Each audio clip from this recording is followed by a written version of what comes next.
नमस्कार दोस्तों। आज हम एक नए चैप्टर की शुरुआत करने जा रहे हैं और ये चैप्टर नंबर है 16 आपकी बुक का 12th फिजिक्स चैप्टर नंबर 16 जिसका नाम है इलेक्ट्रॉनिक्स। इसमें हम सेमीकंडक्टर्स अर्धचालकों के बारे में अध्ययन करेंगे। तो देखिए स्टार्ट करें। तो हम इससे पहले हम दो तीन छोटी छोटी चीजों के ऊपर फोकस करते हैं जो कि इस चैप्टर में बेहद काम में आने वाली है। सबसे पहले हम बात करेंगे ऊर्जा बैंडों को लेकर। देखिए दोस्तों, ऊर्जा बैंड, एनर्जी बैंड, ऊर्जा बैंड। तो ऊर्जा बैंड क्या होते हैं? तो आप बताएंगे कि जब ठोसों का निर्माण होता है तो इलेक्ट्रॉन इलेक्ट्रॉन, नाभिक नाभिक और इलेक्ट्रॉन नाभिक के मध्य अन्योन्य क्रियाओं के कारण प्रत्येक ऊर्जा स्तर अनेक समीपवर्ती छोटे छोटे ऊर्जा स्तरों में विभक्त हो जाता है। इन ऊर्जा स्तरों के समूह को ही हम ऊर्जा बैंड कहते हैं। देखिए दोस्तों, परिभाषा क्या हुई, क्या लिखेंगे ऊर्जा बैंड में कि जब ठोसों का निर्माण होता है तो ठोसों में इलेक्ट्रॉन इलेक्ट्रॉन, इलेक्ट्रॉन नाभिक और नाभिक नाभिक के मध्य अन्योन्य क्रिया के कारण प्रत्येक ऊर्जा स्तर अनेक समीपवर्ती छोटे छोटे ऊर्जा स्तरों में विभक्त हो जाता है। इन छोटे छोटे ऊर्जा स्तरों के समूह को हम ऊर्जा बैंड कहते हैं। ऊर्जा बैंड जो है वो मुख्य रूप से दोस्तों तीन प्रकार के बताए जाते हैं। ऊर्जा बैंड की अगर हम बात करें तो ऊर्जा बैंड मुख्य रूप से तीन प्रकार के बताए जाते हैं। तीन प्रकार कौन कौन से हैं, ध्यान देंगे। सबसे पहला मैं लिख रहा हूं संयोजी बैंड, दूसरा मैं लिख रहा हूं दोस्तों चालन बैंड, और तीसरा मैं लिख रहा हूं वर्जित ऊर्जा बैंड। तीसरा है वर्जित ऊर्जा बैंड।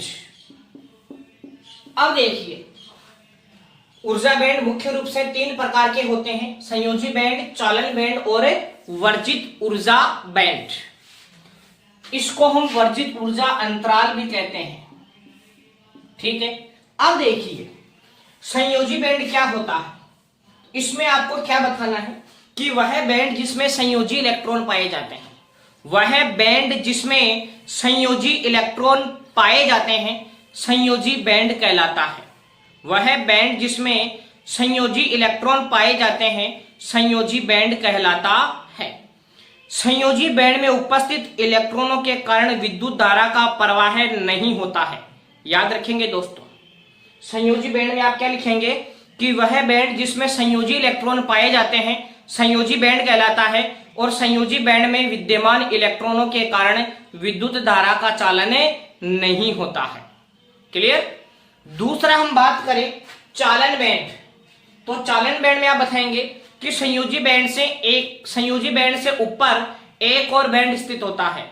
संयोजी बैंड से ऊपर एक और बैंड स्थित होता है जिसमें मुक्त इलेक्ट्रॉन पाए जाते हैं तथा इनके कारण विद्युत धारा का चालन होता है।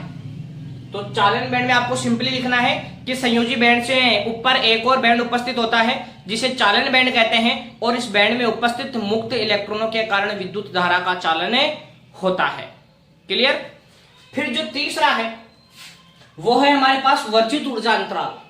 तीसरा हमारे पास है वर्जित ऊर्जा अंतराल। तो देखिए दोस्तों, इसको हम एक डायग्राम से समझने की कोशिश करते हैं। सबसे नीचे जो बैंड होता है, यहां मेरे पास बैंड है, ये नीचे की तरफ। इस बैंड को मैंने नाम दिया दोस्तों संयोजी बैंड। ये हमारे पास बैंड है संयोजी बैंड। ठीक है। यहां इसके ऊपर एक और बैंड होता है जिसको हम कहते हैं दोस्तों चालन बैंड, कंडक्शन बैंड, चालन बैंड। क्लियर।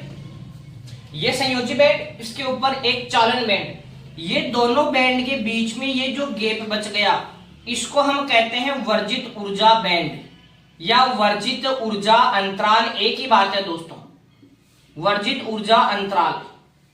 ठीक है। अब देखो ये संयोजी बैंड है तो इसको मैं सीबी से प्रदर्शित करता हूं, सॉरी वीबी, वैलेंसी बैंड। संयोजी बैंड को इंग्लिश में बोलेंगे वैलेंसी बैंड और जो चालन बैंड है इसको हम बोलेंगे कंडक्शन बैंड, सीबी। अब देखो संयोजी बैंड यहां से चलता आ रहा था, यहां आते आते संयोजी बैंड खत्म हो गया, तो ये हमारे पास जो थी, ये जो लिमिट है, ये हमारे पास बन गई कंडक्शन बैंड की मैक्सिमम लिमिट हो गई कि यहां आते आते तो संयोजी बैंड पूरा हो गया, ये इसकी मैक्सिमम लिमिट हो गई। जबकि देखो दोस्तों, चालन बैंड बीच में ऊर्जा का गैप है जिसको हम बोलते हैं वर्जित ऊर्जा अंतराल। चालन बैंड यहां से चलना प्रारंभ हो रहा है, ऊपर की तरफ जा रहा है, तो ये जो लिमिट है ये है हमारे पास कंडक्शन बैंड की मिनिमम लिमिट। कंडक्शन बैंड यहां से चालू ही हो रहा है, तो ये हमारे पास है कंडक्शन बैंड की मिनिमम लिमिट। जैसे जैसे ऊपर जाएंगे वैसे वैसे कंडक्शन बैंड की जो लिमिट है वो बढ़ती जाएगी, मतलब मिनिमम से हम मैक्सिमम की ओर जाएंगे। इधर तो हम मिनिमम से मैक्सिमम की ओर आ रहे थे, यहां जाकर हमारे पास मैक्सिमम हुआ था ये, ठीक है, और यहां से ये स्टार्ट हो रहा है तो ये इसकी मिनिमम लिमिट है भाई। जहां से स्टार्ट होगा तो वो मिनिमम ही होगा, ये इसकी मिनिमम लिमिट है। तो देखिए वर्जित ऊर्जा अंतराल को हम कैसे परिभाषित करेंगे कि इलेक्ट्रॉनों को संयोजी बैंड से चालन बैंड में भेजने के लिए आवश्यक न्यूनतम ऊर्जा। इलेक्ट्रॉन को इतनी ऊर्जा दो कि इलेक्ट्रॉन संयोजी बैंड से कहां चला जाए, चालन बैंड में। मतलब मैं अगर इस गैप के बराबर अगर ऊर्जा दे देता हूं इलेक्ट्रॉन को, तो वो संयोजी बैंड से कहां चला जाएगा, चालन बैंड में चला जाएगा। संयोजी बैंड से कहां चला जाएगा, वो चालन बैंड में चला जाएगा।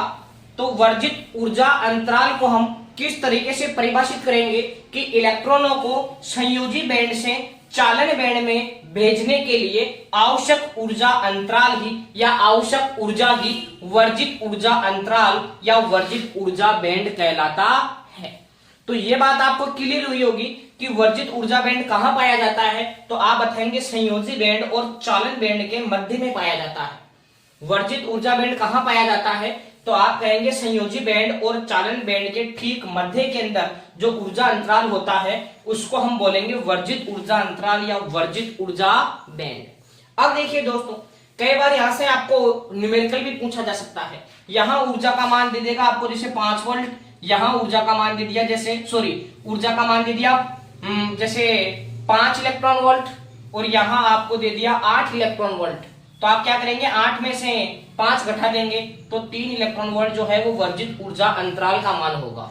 तो दोस्तों ये वर्जित ऊर्जा अंतराल जो है इसको मैं प्रदर्शित करूंगा ईजी से। ईजी का मतलब है एनर्जी गैप। एनर्जी गैप कितना एनर्जी गैप होगा तो वो कैसे पता चलेगा, हम कंडक्शन बैंड की मिनिमम लिमिट में से हम क्या करेंगे, कंडक्शन बैंड की जो मिनिमम जो लिमिट है उसमें से हम वैलेंसी बैंड की हम मैक्सिमम लिमिट को घटा देंगे। कंडक्शन बैंड की मिनिमम लिमिट में से वैलेंसी बैंड की मैक्सिमम लिमिट को घटा देंगे तो आपके पास वर्जित ऊर्जा अंतराल ईजी का मान निकल के आएगा। यहां 2-1 आपको आंकड़े याद रखने हैं दोस्तों, 2-1 आपको डाटा याद रखने हैं। वो कौन कौन से हैं, मैं आपको ईजी के मान बता रहा हूं, वर्जित ऊर्जा अंतराल के मान बता रहा हूं। तो एक तो आता है जर्मेनियम का कितना होता है वर्जित ऊर्जा अंतराल, तो आप बताएंगे 0.7 इलेक्ट्रॉन वोल्ट, 0.7 इलेक्ट्रॉन वोल्ट। और एक सिलिकॉन का लिखता हूं तो आप सिलिकॉन का बताएंगे दोस्तों 1.1 इलेक्ट्रॉन वोल्ट। ये भी आपसे पूछे जा सकते हैं कि जर्मेनियम का वर्जित ऊर्जा अंतराल कितना होता है। जर्मेनियम का वर्जित ऊर्जा अंतराल 0.7 इलेक्ट्रॉन वोल्ट और सिलिकॉन का वर्जित ऊर्जा अंतराल होता है 1.1 इलेक्ट्रॉन वोल्ट। ऐसे समझ लो जर्मेनियम, यहां हमारे पास क्या है, ये जी क्या है, जर्मेनियम। तो जर्मेनियम जी से ऐसे याद रख लो, या फिर एक काम कर लो कि ये जो सिलिकॉन आ रहा है, इसमें जो सिलिकॉन आ रहा है देखो, ये हमारे पास जी है, ये हमारे पास क्या है एस। तो ऐसे समझ लो जी छोटा है और एस क्या है बड़ा। ए को छोटा मानो, जेड का बड़ा मानो। तो एबीसीडी में हम ऊपर से नीचे जाएंगे तो एस आपको बड़ा मिलेगा, इसका मतलब इसका मान बड़ा आएगा। बड़ा कितना 1.1। तो देखो 1.1 आप इससे आई से याद रख लो। आई कैसे लिख रहे हैं हम, आई ऐसे लिख रहे हैं, तो ऐसे समझ लो आई है इसका मतलब ये 1 है, ये ऊपर पॉइंट है इसका मतलब ये पॉइंट है। और फिर आगे क्या लिखेंगे, आगे कुछ नहीं लिखेंगे, नया कुछ नहीं लिखेंगे, जो पहले लिखा वो का वही हम आगे लिखेंगे। तो ऐसे आपको आसानी से याद रह जाएगा सिलिकॉन का वर्जित ऊर्जा अंतराल। तो सिलिकॉन का वर्जित ऊर्जा अंतराल होता है 1.1 इलेक्ट्रॉन वोल्ट, जबकि जर्मेनियम का वर्जित ऊर्जा अंतराल होता है 0.7 इलेक्ट्रॉन वोल्ट। ठीक है, तो आप ध्यान क्या रखना है कि संयोजी बैंड में जो इलेक्ट्रॉन होंगे उनके कारण धारा का चालन नहीं होता है। संयोजी बैंड में विद्यमान संयोजी बैंड में विद्यमान इलेक्ट्रॉनों के कारण विद्युत धारा का चालन नहीं होता है। जब इलेक्ट्रॉन संयोजी बैंड से चालन बैंड में जाएंगे तब जाकर वो विद्युत धारा का चालन करेंगे। तो दोस्तों यहां से कंप्लीट क्वेश्चन पूछा जाता है, ऊर्जा बैंड किसे कहते हैं, ऊर्जा बैंड सिद्धांत के आधार पर अर्धचालकों की व्याख्या कीजिए। इस टाइप से आपको एक कंप्लीट क्वेश्चन पूछा जाता है।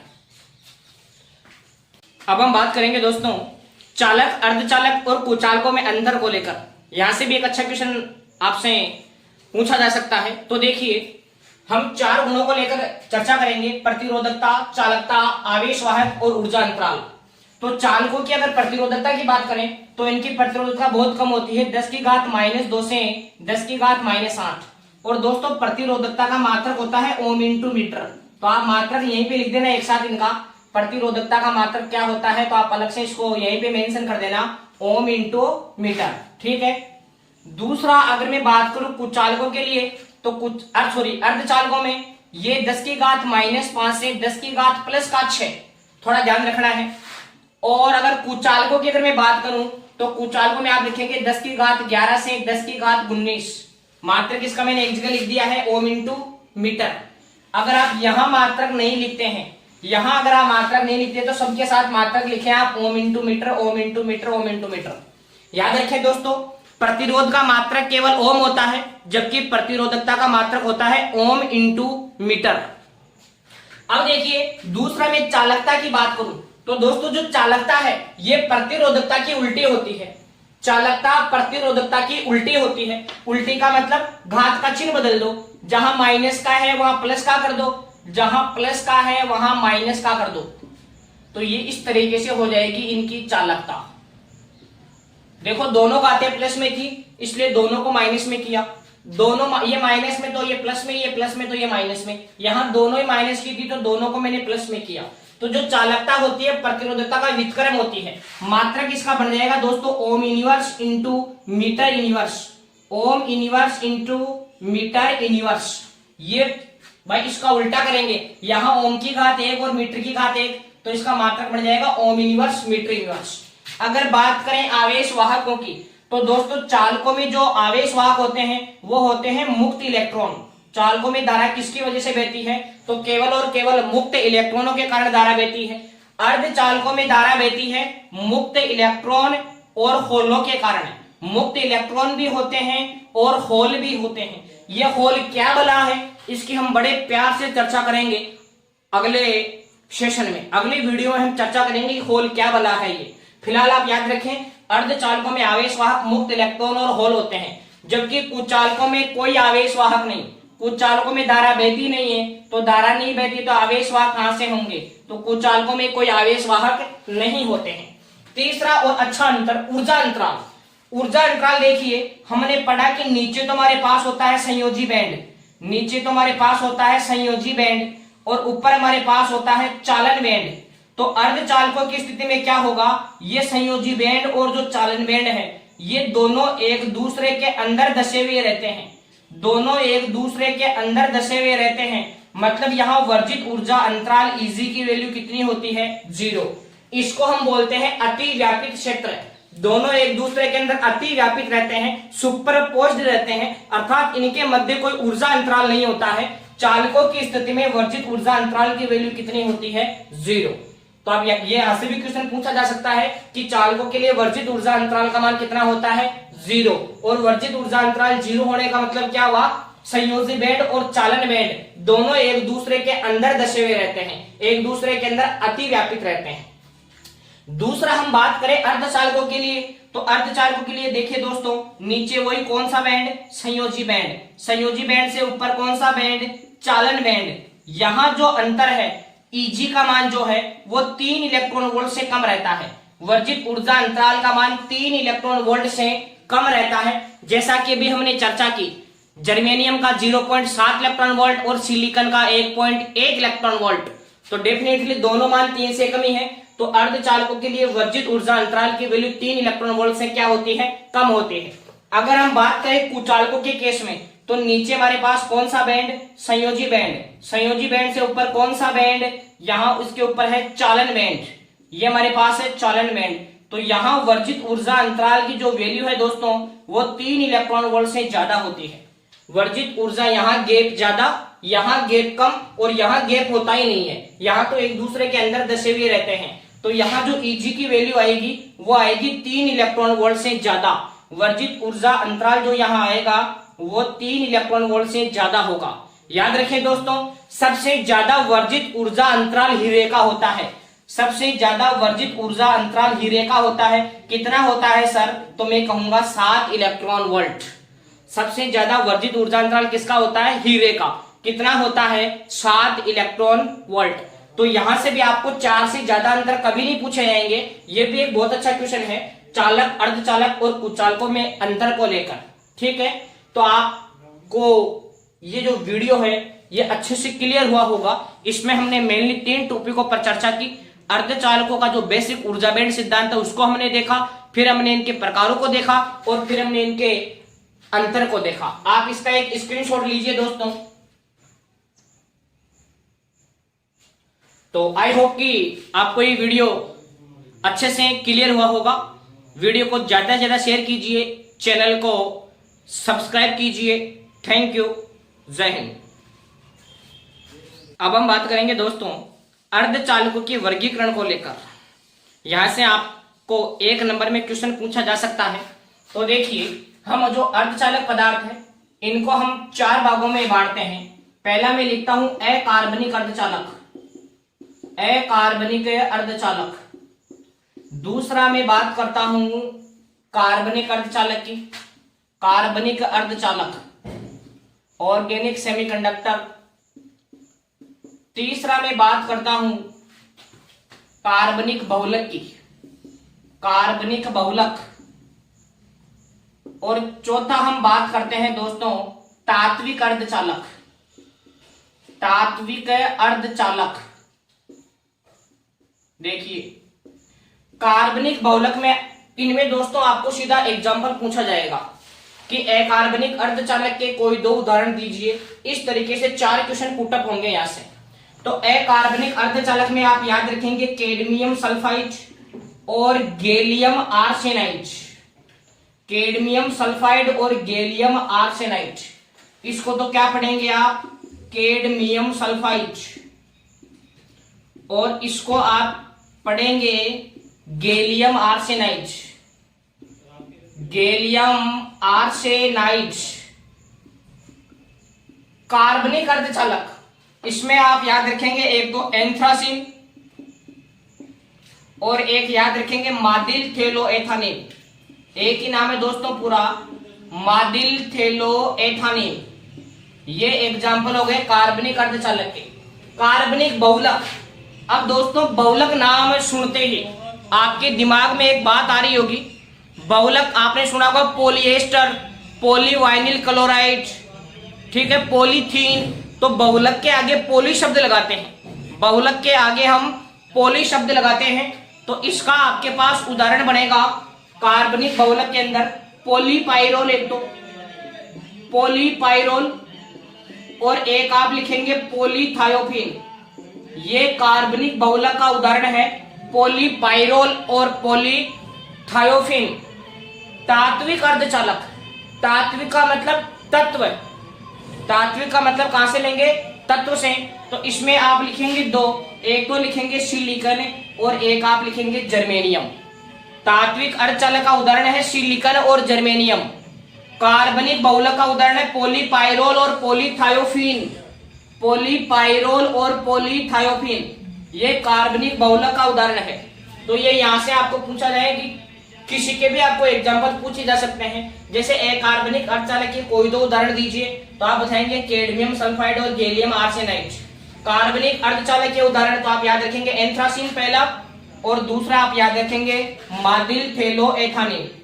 इसी तरीके से अगर पूछा जाए कार्बनिक बहुलक का तो पॉलीपाइरोल और पॉलीथायोफिन। और अगर ऐसे पूछा जाए तात्विक अर्धचालक का उदाहरण तो आप बताएंगे सिलिकॉन और जर्मेनियम। तो इसका आप एक स्क्रीनशॉट लीजिए दोस्तों।